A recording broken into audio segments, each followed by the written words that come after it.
বর্তমান যুবকদের অবস্থা হলো এমন, যা বলবেন বলে আমার ইচ্ছা। এই মিয়া নামাজ পড়েন না কেন? আমার ইচ্ছা। ভাই চুল এত বড় কেন? আমার ইচ্ছা।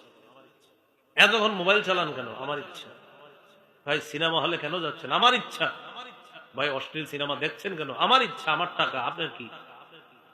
ওই মুহূর্তে যদি যে হাত দিয়ে অশ্লীল জিনিসটা ধরে রাখলেন, আল্লাহ যদি হাতটা আপনার প্যারালাইজড করে দেয়, কি করবেন? আল্লাহ যদি বলে তোর ইচ্ছা, হাত তো আমি দিছি, তোর ইচ্ছা হয় কিভাবে? চোখ দিয়ে হারাম জিনিসের দিকে দেখতেছেন আর বলছেন আমার ইচ্ছা। আল্লাহ যদি বলে চোখ তো আমি দিছি, তোমার ইচ্ছা হয় কিভাবে? কান দিয়ে আপনি গান শুনতেছেন আর বলছেন আমার ইচ্ছা।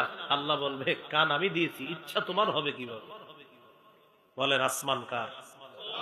জমিন কার? সৃষ্টি কার? আমরা কার? তো আমরা কিভাবে চলবো? ইচ্ছা হবে কার? কিভাবে বললেন কান আমার, আমার যা মন চায় তা শুনবো? কিভাবে বললেন?